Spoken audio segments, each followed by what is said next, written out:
Welcome to exam सहपाठी। आज हम लोग ज्योग्राफी का प्रैक्टिस सीरीज 15 कर रहे हैं और इसमें हमारा टॉपिक क्या है, वनस्पति एवं वन्यजीव। इसके पहले हम लोग हिस्ट्री और सिविक्स के जो है सारे टॉपिक वाइज आपके सिलेबस के टॉपिक वाइज आपके वीडियोस कंप्लीट कर चुके हैं, थियरी के भी और प्रैक्टिस सेट के भी, ठीक है ना। तो ये आपका ज्योग्राफी का सीरीज चल रहा है। तो इसमें अगला टॉपिक आपका वनस्पति एवं वन्यजीव है। इसके कुछ महत्वपूर्ण प्रश्न जो है, आइए इसको देखते हैं। पहला प्रश्न है आपका कि सर्वाधिक जैव विविधता किन वनों में पाई जाती है। तो इसका ऑप्शन आपका कौन सा होगा? उष्णकटिबंधीय सदाबहार वन, उष्णकटिबंधीय पतझड़ वन, और ये जो पतझड़ वन होता है इसी को आप मानसूनी वन भी कहते हो, ये भी याद रखना, ठीक है। और पर्वतीय वन या फिर उष्णकटिबंधीय मरुस्थलीय झाड़ियाँ, तो कहाँ पे सर्वाधिक जैव विविधता पाई जाएगी अगर आपसे पूछा जाए, तो इसका जो सही आंसर होगा वो आपका होगा उष्णकटिबंधीय सदाबहार वन। क्योंकि सर्वाधिक जैव विविधता इसलिए कहा जा रहा है क्योंकि यहाँ पे ये जो वन होते हैं सदाबहार वन, ये अधिक वर्षा वाले क्षेत्रों में पाए जाते हैं, इसीलिए यहाँ पे सर्वाधिक जैव विविधता पाई जाती है, ये भी आप याद रखना, ठीक है। तो उष्णकटिबंधीय सदाबहार वन के बारे में आप ये जरूर याद रखना कि ये अधिक तापमान और अधिक वर्षा वाले क्षेत्रों में पाए जाते हैं, जहाँ पे 200 सेंटीमीटर से अधिक वर्षा होती है। ये कहाँ पे पाए जाएंगे तब? पश्चिमी तट, पूर्वी तट और मेघालय के क्षेत्रों में। आप सब जानते हो सबसे ज़्यादा वर्षा आपके पश्चिमी तट में, मेघालय के क्षेत्रों में और पूर्वी तट के कुछ हिस्सों में ज़्यादा वर्षाएं होती हैं, इसीलिए जो है ये वन इन्हीं क्षेत्रों में पाए जाते हैं, ठीक है। कौन से वन? उष्णकटिबंधीय सदाबहार वन। देखिए इनका वितरण अगर आप देखना चाहें तो ये आपका जो ये डार्क ग्रीन वाला जो एरिया है इधर साइड में, यहाँ पे देखिए थोड़ा सा ये आपका मेघालय वाला जो यहाँ पे एरिया है, इन सब में जो है क्या होता है, यहाँ पे देखिए पूर्वी तट पे ये थोड़ा सा तमिलनाडु का क्षेत्र, इधर जो है उड़ीसा और पश्चिम बंगाल वाला क्षेत्र, इन सब जगहों पे जो है क्या होता है कि अधिक वर्षा होती है। तो यहाँ पे कौन से वन होते हैं? उष्णकटिबंधीय सदाबहार वन, ठीक है, और इनमें सर्वाधिक जैव विविधता भी पाई जाती है। अगला देखिए, उत्तर प्रदेश राज्य में किस प्रकार के वन अधिकता से पाए जाते हैं? तो उत्तर प्रदेश राज्य में किस प्रकार के वन पाए जाएंगे? उष्णकटिबंधीय सदाबहार वन, यहाँ पे तो बहुत ज़्यादा वर्षा होती नहीं है, ठीक है ना, तो ये तो नहीं पाए जाएंगे। उष्णकटिबंधीय पतझड़ वन, उष्ण ज्वारीय या मैंग्रोव वनस्पति। इसके अलावा अगला है उष्णकटिबंधीय मरुस्थलीय झाड़ियाँ। तो इसका जो सही आंसर हो जाएगा वो हो जाएगा आपका उष्णकटिबंधीय पतझड़ वन, ठीक है ना। तो यहाँ पे जो आपके उत्तर प्रदेश में अधिकतर जो जिसका विस्तार है जिन वनों का, वो आपके उष्णकटिबंधीय पतझड़ वनों का विस्तार है, ठीक है ना। और इसमें देखिए आप लोग ये आप ध्यान रखना, इसे ही मानसूनी वन कहा जाता है, अभी आपको पहले भी बताया, इसको आप ध्यान रखिएगा। पतझड़ वन जो हैं इन्हीं को आप मानसूनी वन भी कहते हो। और इसमें कौन कौन से वृक्ष पाए जाते हैं ये भी आप ध्यान रख लेना, क्योंकि कभी कभी वृक्ष पूछ लेता है और वो पूछ लेता है कि किस वनों के वृक्ष हैं, ठीक है ना। तो सागौन हो गया, साल हो गया, शीशम, नीम हो गया, पीपल, बरगद, आम, महुआ, ठीक है, चंदन, सहतूत, आबनूस, ठीक है, ये सारे वृक्ष जो होते हैं ये सभी उष्णकटिबंधीय पतझड़ वनों के होते हैं। इनमें से अधिकतर जो है आप लोग अपने घरों के आसपास भी जो है वृक्षों को देखते हैं, ठीक। और यही सब उष्णकटिबंधीय पतझड़ वन या फिर पर्णपाती वन, ठीक है, जिनका जो है पत्तियां जो है एक समय में गिर जाती हैं, उन्हीं को आप पतझड़ वन या पर्णपाती वन कहते हो।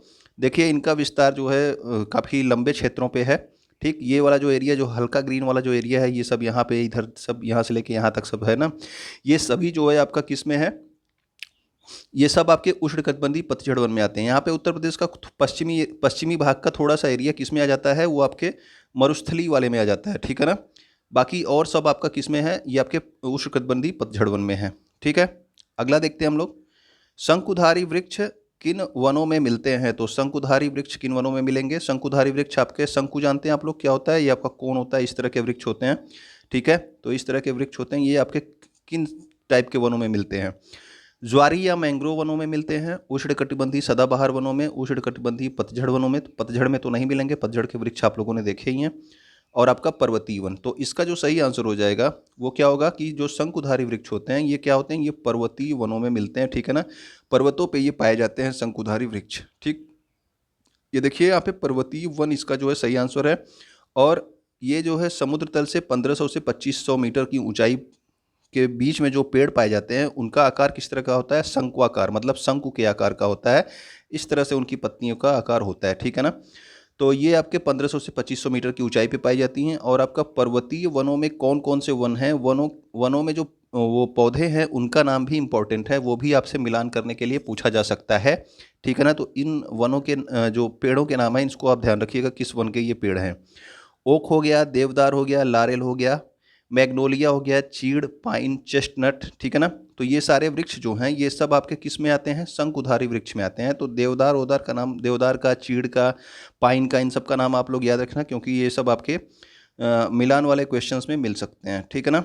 तो ये सभी आपके पर्वतीय वन थे। देखिए पर्वतीय वनों का विस्तार कहाँ पे, ये जो पीला वाला एरिया है आप देख रहे हैं ना, जम्मू कश्मीर हो गया, हिमाचल वाला क्षेत्र इसमें आ जाता है थोड़ा सा, ठीक। उसके बाद इधर जो है आपका अरुणाचल वाला क्षेत्र आ जाता है, ये सभी आपके पर्वतीय वनों में आ जाते हैं। ओके, तो ये आप याद रखना, ठीक। पर्वतीय वन आप जानते हैं पर्वतों पे ही पाए जाएंगे। क्वेश्चन नंबर 4 है आपका, सुंदरी वृक्ष किन वनों में पाए जाते हैं। तो सुंदरी वृक्ष जो है ये वाला क्वेश्चन बहुत इंपॉर्टेंट है, बहुत बार पूछा जाता है। तो किन वनों में पाए जाएंगे आपके, उष्णकटिबंधीय पतझड़ वन में, ज्वारी या मैंग्रोव वन में, उष्णकटिबंधीय सदाबहार वन या फिर पर्वतीय वन। तो ये जो सुंदरी के वृक्ष होते हैं ये आपके इन्हीं वृक्षों की अधिकता के कारण जो है उसे क्या कहा जाता है, सुंदर वन कहा जाता है। और ये सुंदर वन जो होते हैं ये क्या होते हैं, ज्वारी या फिर मैंग्रोव वन होते हैं, ठीक है ना। इनको मैंग्रोव वन कहा जाता है, ज्वारी वन कहा जाता है, सुंदर वन कहा जाता है, ठीक है। कई नाम से इनको बुलाया जाता है, तो सारे नाम आप लोग ध्यान रखिएगा। अगला क्वेश्चन है, अच्छा इसका आंसर देखिए, इसमें कौन कौन से वृक्ष पाए जाते हैं ये भी आप ध्यान रखिएगा। सुंदरी वृक्ष में मैंग्रोव वन पाए जाते हैं, ठीक है। सुंदरी वृक्ष मैंग्रोव वनों में पाए जाते हैं, ओके। और इन वनों में इसके अलावा मैंग्रोव, कैसोरीना, केवड़ा ये सब के वृक्ष भी पाए जाते हैं। मैंग्रोव वनों को जो है क्या कहते हैं, ज्वारी वन, अनूप वन और सुंदर वन, ठीक है ना। तो ये सारे नाम आप लोग याद रखना मैंग्रोव वनों के, ओके। अगला क्वेश्चन देखते हैं, क्वेश्चन नंबर 5, निम्नलिखित में से असत्य कथन है। तो असत्य कथन कौन सा होगा ये बताना है। सदाबहार वनों के वृक्ष जो हैं ये वर्ष के अलग अलग समय में अपनी पत्तियां गिराते हैं, ठीक है। ये वर्षा नहीं, वर्ष के अलग अलग समय होगा, ओके। तो हाँ ये तो सही है, क्योंकि अलग अलग समय में कुछ पौधे जो है एक समय में पत्तियां गिराते हैं, कुछ अलग समय में गिराते हैं। इसीलिए क्या होता है कि ये वन जब आप देखते हो दूर से तो ये आपको हमेशा हरे भरे दिखाई देते हैं, ठीक है ना। एक साथ सारे पेड़ों की पत्तियां नहीं गिरती इसमें। पतझड़ वन एक निश्चित समय पर अपनी पत्तियां गिरा देते हैं, जी हाँ। ये पतझड़ वन जो होते हैं इसमें क्या होता है कि सारे जो आपके पौधे होते हैं उनकी पत्तियां एक समय में जो है गर्मी के पहले जो है हल्का सा मार्च वर्च के महीने में गिर जाती हैं, ठीक है। तो ये आपके पतझड़ वन हो जाते हैं। उसके बाद मरुस्थलीय वनस्पति या सामान्य वर्षा वाले क्षेत्रों, मरुस्थलीय वनस्पति या सामान्य, ये या नहीं होगा यहाँ पे, मरुस्थलीय वनस्पति सामान्य वर्षा वाले क्षेत्रों में पाई जाती है। तो ये तो आपका गलत हो गया, ठीक है ना। यही आपका असत्य कथन है, क्योंकि मरुस्थलीय जो वनस्पति है ये सामान्य से भी कम वर्षा वाले क्षेत्रों में पाई जाती है। सामान्य वर्षा वाले क्षेत्रों में नहीं पाई जाती, सामान्य वर्षा वाले क्षेत्रों में आपके पतझड़ वन पाए जाते हैं, ठीक है ना। मैंग्रोव वन डेल्टा वनों तथा समुद्र के ज्वार वाले तटीय क्षेत्रों में पाए जाते हैं, जी हाँ। आपको डेल्टा वाले, आपके सबसे बड़ा डेल्टा आपने सुना होगा कौन सा, सुंदरवन डेल्टा, ठीक है ना। और सुंदरवन जो है कहाँ पाए जा रहे हैं, मैंग्रोव वनों में पाए जाते हैं। आपके मैंग्रोव की जो है मैंग्रोव जो होते हैं ये आपके जो है सुंदरवन ही हैं, ठीक है ना। तो ये अभी आपने पढ़ा कुछ देर पहले। ज्वारी या मैंग्रोव वनों के वृक्ष जो हैं ये खारे पानी में भी रह सकते हैं, तो ये भी आपका सही है, ठीक है ना। तो ये आपके, क्योंकि ये समुद्र तट के पास रहते हैं तो ये खारे पानी में भी रह सकते हैं, ये भी सही है। इसमें जो आपका असत्य कथन है वो आपका ऑप्शन नंबर सी है, ठीक है ना। ये आपका मरुस्थलीय या आपका ये जो है मरुस्थलीय वनस्पति जो है ये सामान्य वर्षा वाले क्षेत्रों में पाई जाती है, ये आपका गलत कथन है। ये आपके सामान्य से कम वर्षा वाले क्षेत्रों में पाई जाएगी। तो देखिए यहाँ पे क्या लिखा है कि मरुस्थलीय वनस्पति क्या होती है, ये औसत से अत्यंत कम, कम से कम 50 सेंटीमीटर से भी कम वर्षा वाले क्षेत्रों में ये पाई जाती हैं। इसमें कौन कौन से वृक्ष आते हैं, तो नागफनी है, कैक्टस है, खजूर है, बेर, खेजड़ी, आपका बबूल, कीकर, खैर और फर्न, ये सब जो है। खैर से जो है आपको एक क्या बनता है, खैर से आप जानते हो ये कत्था बनता है, ठीक है ना। तो ये भी आप याद रखना, ठीक। तो ये सारी वनस्पतियां जो हैं आपके मरुस्थलीय क्षेत्रों में पाई जाती हैं। और मरुस्थलीय क्षेत्रों का विस्तार देखिए, ये वाला इधर देखिए, थोड़ा सा पंजाब, थोड़ा सा हरियाणा, थोड़ा आपका राजस्थान और गुजरात वाला जो क्षेत्र है इधर, यहाँ पे जो है। और ये आपके थोड़ा सा जो है दक्षिण भारत में भी ये पाई जाती हैं, ठीक है ना। तो ये आप याद रखना, ओके। अगला देखते हैं क्वेश्चन नंबर 6 में, निम्नलिखित का सही मिलान कीजिए। तो इसका सही मिलान करना है आपका उष्णकटिबंधीय वन क्या होगा। तो उष्णकटिबंधीय वन आप कहाँ पाओगे, तो आपको अभी बताया गया था कि ये अधिक वर्षा वाले क्षेत्रों में पाए जाते हैं, तो ये आपका केरल हो जाएगा, ओके। शंकुवृक्ष वन कहाँ पाए जाएंगे, तो शंकुवृक्ष वन आपको बताया गया कि पर्वतीय वन होते हैं, पर्वतों पे पाए जाते हैं। और पर्वत वाला क्षेत्र आपका कौन सा है, तो ये आपका हिमाचल प्रदेश है, ठीक। मैंग्रोव वनस्पति के बारे में भी आपको बताया गया कि सुंदरवन जो है ये आपके मैंग्रोव वनस्पति में आते हैं, ओके। अगला देखें, पतझड़ वन किस में आएंगे, तो पतझड़ वन आपके किस में आएंगे, ये आपके राजस्थान में आएंगे, ओके, ठीक है आपका। तब इसको देखिए आप लोग, उष्णकटिबंधीय वन आपका केरल हो गया, शंकुवृक्ष आपके हिमाचल प्रदेश में हो गया, मैंग्रोव कहाँ पे हो गया, सुंदरवन में, और पतझड़ वन जो है ये आपके राजस्थान हो गया, ठीक है ना। तो इसका मिलान ये आपका हो गया। क्वेश्चन नंबर 7 देखिए कि राष्ट्रीय वन सर्वेक्षण संस्थान कहाँ पर स्थित है। तो ये आपके कहाँ पे है, लखनऊ में है, देहरादून में, हरिद्वार या फिर धर्मशाला। तो जो आपका राष्ट्रीय वन सर्वेक्षण संस्थान है ये आपके देहरादून में स्थित है, उत्तराखंड में, ठीक है ना। तो इसको आप डायरेक्ट याद रखिएगा, ठीक। ये आपका जो है क्वेश्चन पूछा जाता है कि राष्ट्रीय वन सर्वेक्षण संस्थान कहाँ पे है। तो राष्ट्रीय वन सर्वेक्षण संस्थान देहरादून के द्वारा जो है क्या किया जाता है। एक और क्वेश्चन आपसे बनता है कि राष्ट्रीय वन स्थिति रिपोर्ट जो आती है वो कितने वर्षों में आती है। तो ये 2 वर्षों में जो है पेश की जाती है। अभी जो हाल में वर्तमान की जो आपकी रिपोर्ट है ये 2019 की रिपोर्ट है, ठीक है ना। तो ये 2019 की रिपोर्ट है, तो याद रखना कि अभी लास्ट में 2019 में आई थी, अब 2021 में ये रिपोर्ट आएगी। तो राष्ट्रीय वन स्थिति रिपोर्ट हर 2 वर्ष में एक बार जो है उसकी घोषणा की जाती है। और राष्ट्रीय वन सर्वेक्षण संस्थान आपके कहाँ पे है, तो देहरादून में। ये 2 क्वेश्चन आप याद रखना यहाँ से। वन स्थिति रिपोर्ट 2019 में जो आई थी उसके अनुसार सर्वाधिक वनावरण प्रतिशतता वाला राज्य, तो किस राज्य में जो है सर्वाधिक वनों का प्रतिशत में पूछा गया, ठीक है ना। प्रतिशतता वाला क्वेश्चन आप लोग पूरा पढ़ा कीजिए और ध्यान से पढ़ा कीजिए, नहीं तो आप आंसर क्या कर देंगे, मध्य प्रदेश, जो कि गलत हो जाएगा, ठीक है। अगर आपके वनावरण की प्रतिशतता पूछी जा रही, कितने प्रतिशत क्षेत्रों पे जो है वनों का जो है वहाँ पे विस्तार है, तो वो जो है अगर प्रतिशतता के हिसाब से आएगा तो इसका आंसर क्या हो जाएगा, मिजोरम, ठीक है ना। मिजोरम में सबसे ज़्यादा प्रतिशतता के हिसाब से यहाँ पे आपका विस्तार है। ओके, तो सर्वाधिक वनावरण प्रतिशत वाले राज्य कौन कौन से हैं, तो पहला है मिजोरम, दूसरे पे अरुणाचल है, तीसरे नंबर पे कौन सा है, मेघालय। ओके, तो पहले नंबर पे आपका प्रतिशत में जो है वनावरण प्रतिशतता में आपका मिजोरम है। अगला देखिए, वन स्थिति रिपोर्ट 2019 के अनुसार सर्वाधिक वनावरण क्षेत्रफल वाला राज्य कौन सा है। तो अगर आपसे अब यहाँ पे पूछा गया कि सर्वाधिक वनावरण क्षेत्रफल यानी कि किसके ज़्यादा क्षेत्रफल पे जो है वनों का विस्तार है, मध्य प्रदेश, मिजोरम, कर्नाटक या फिर अरुणाचल, तब ये क्षेत्रफल वाले में आपका कौन सा आंसर हो जाएगा, ये आपका मध्य प्रदेश हो जाएगा। ओके, तो सर्वाधिक जो है वन क्षेत्रफल वाले राज्य कौन कौन से हैं, एक तो आपका मध्य प्रदेश है, दूसरे नंबर पे अरुणाचल है, तीसरे पे आपका छत्तीसगढ़ है, ठीक है ना। क्वेश्चन नंबर 10 में आते हैं।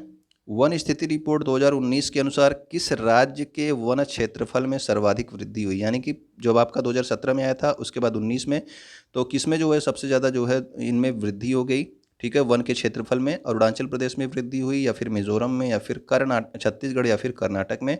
तो जो राज्य के जो अब वनों के क्षेत्रफल में वृद्धि हुई है, ये आपके किस में हुई है, तो ये आपके कर्नाटक के जो है वनों के क्षेत्रफल में वृद्धि हुई है, ठीक है ना। तो वन क्षेत्रफल में वृद्धि वाले शीर्ष राज्य कौन से हैं, तो एक तो आपका कर्नाटक है, दूसरा आंध्र प्रदेश है, तीसरा आपका केरल है। ओके, क्वेश्चन नंबर 11 देखते हैं। वर्तमान समय में भारत के कुल भौगोलिक क्षेत्रफल का कितने प्रतिशत जो है वनावरण क्षेत्र में है। तो ये भी आपका 2019 वाली रिपोर्ट से ही क्वेश्चन है, ठीक है ना। 2019 वाली रिपोर्ट से ये भी क्वेश्चन है कि इस समय जो है भारत के कुल भौगोलिक क्षेत्रफल का कितने प्रतिशत क्षेत्रफल वनों का आवरण है, यानी कि जो आपका पूरा भौगोलिक क्षेत्र है उसमें कितने प्रतिशत क्षेत्रों पर वन है। 21.67, 19.57, 25.37 या फिर 28.97। तो इस समय जो है वो आपके 21.67% पे जो है वनों का आवरण है, ठीक है। इसमें 2 क्वेश्चन पूछे जाते हैं, याद रखना कि एक तो आपसे पूछा जाता है कि कुल भौगोलिक क्षेत्रफल का वनावरण क्षेत्र जो कि आपका 21.67 है, ठीक है। और इसके अलावा एक पूछा जाता है कि देश में वनों और वृक्षों से आच्छादित कुल क्षेत्र, तो वो आपका 24.56 है। अधिकतर आपसे यही वाला क्वेश्चन पूछा जाएगा, पहला वाला, ठीक है। तो इसका मतलब क्या है कि वनों और वृक्षों, जैसे कहीं कहीं पे घने वन तो होते हैं, लेकिन कहीं कहीं क्या होता है कि जैसे कि हम लोगों के इधर के मैदानी भागों में 1-2-4 पेड़ यहाँ पे रहते हैं, फिर कहीं किसी के घर के सामने एक आध पेड़ रहता है। तो इस तरह से जो वनावरण क्षेत्र जो इस तरह से कवर किया जाता है वो आपका 24.56 है। बाकी वनों का एक साथ जो वनों का जो क्षेत्र है वो आपका 21.67 है। ओके, अगला देखिए, राष्ट्रीय वन नीति में संशोधन कब किया गया। तो राष्ट्रीय वन नीति में संशोधन किया गया था आपका 1988 में, और इसको देख लीजिए ये सबसे पहले कब आई थी। तो जो ये राष्ट्रीय वन नीति है ये आपका सबसे पहले तो 1894 में ही आई थी, ठीक है। लेकिन स्वतंत्रता के बाद जो है ये 1952 में प्रथम वन नीति का निर्माण किया गया। ओके, तो 1952 में याद रखिएगा 1952 इंपॉर्टेंट डेट और वन नीति के संबंध में, और 1894 में सबसे पहले जो है इस वन नीति का निर्माण हुआ था, ठीक। और इसका संशोधन जो आपका 1952 में जो प्रथम वन नीति बनी थी उसका संशोधन कब हुआ, तो इसका संशोधन 1988 में किया गया, ठीक है। 1988, तो इसका आंसर सही हो गया 1988 में। ओके, क्वेश्चन नंबर 13 में आते हैं। राष्ट्रीय वन नीति के अनुसार कितने प्रतिशत भाग पर वन होने चाहिए? तो अभी आपने देखा जो 1988 की आपकी वन नीति बनी थी उसके अनुसार भारत के जो भूभाग है उसमें पूछा गया कितने प्रतिशत वन भाग पर वन होना चाहिए। अभी तो आप जानते हैं कि 21.67 पे है, लेकिन होना कितने पे चाहिए वो बताना है आपको। 20%, 25%, 33% या फिर 66%। तो ये आपका वन थर्ड होता है, ठीक है। तो ये आपका 33% जो है इन इतने भाग पर वन होना चाहिए। तो 1988 की वन नीति के अनुसार 33% भूभाग पर वन होना चाहिए, जिसमें से देखिए इसमें से भी जो है आपको बताया गया कि मैदानी क्षेत्रों पर, ठीक है, मैदानी क्षेत्रों पर 20% और जो पर्वतीय क्षेत्र हैं वहाँ पे लगभग 60% वनों का आवरण होना चाहिए, ठीक है ना। तो पर्वतीय क्षेत्रों में 60% वनावरण और मैदानी क्षेत्रों पर 20% का वनावरण होना चाहिए। और टोटल जो है कितना होना चाहिए? तो टोटल आपका 33% होना चाहिए पूरे भारत में। ओके। क्वेश्चन नंबर 14 है कि अंतर्राष्ट्रीय वन दिवस या विश्व वानिकी दिवस जो है कब मनाया जाता है? तो ये क्वेश्चन भी आपका इंपॉर्टेंट हो जाता है, ठीक है, वनों से संबंधित। विश्व वानिकी दिवस या फिर कि वर्ल्ड फॉरेस्ट्री डे इसको बोला जाता है, ठीक है, वर्ल्ड फॉरेस्ट्री डे, ठीक। तो ये आपका हो जाता है फॉरेस्ट्री डे या फिर जो है अंतर्राष्ट्रीय वन दिवस। तो ये मनाया जाता है कब? ये मनाया जाता है 21 मार्च को। ओके। तो ये आपका 21 मार्च को मनाया जाता है अंतर्राष्ट्रीय वन दिवस। तो इसको जो है विश्व वानिकी दिवस या फिर वर्ल्ड फॉरेस्ट्री डे के रूप में भी जाना जाता है, ठीक। कोई भी नाम आपको दे सकता है, ये तीनों एक ही नाम है आपके। 21 मार्च को ये मनाया जाता है। निम्नलिखित में से सही सुमेलित नहीं है। तो कौन सा सही सुमेलित नहीं है? यहाँ पे देखिए कुछ पेड़ों के नाम दिए हैं और उनके सामने उनके वनों के नाम दिए हैं। तो आपको बताना है कौन सा सही सुमेलित नहीं है। तो रबड़ जो है सदाबहार वन, क्यों? क्योंकि जो है रबड़ आपके केरल वाले क्षेत्र में पाए जाते हैं। केरल में सर्वाधिक वर्षा होती है, सर्वाधिक वर्षा वाले क्षेत्रों में क्या पाया जाता है? सदाबहार वन।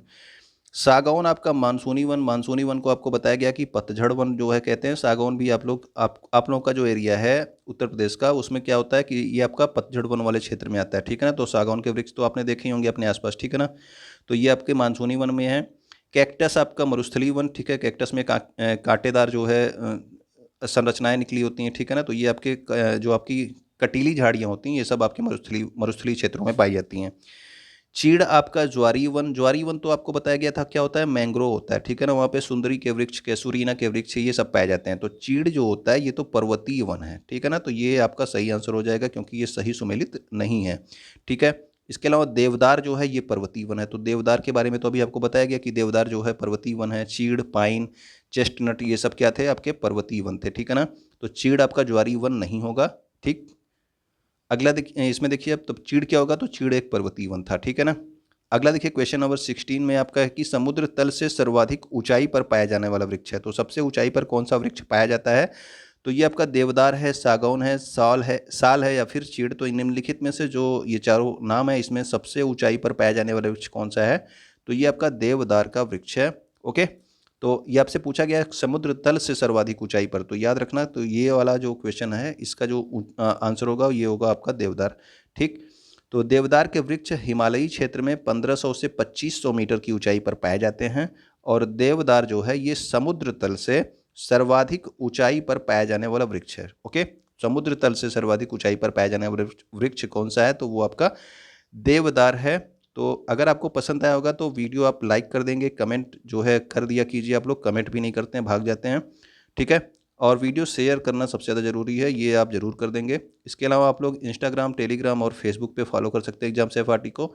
वीडियो देखने के लिए आपका बहुत बहुत धन्यवाद। ओके।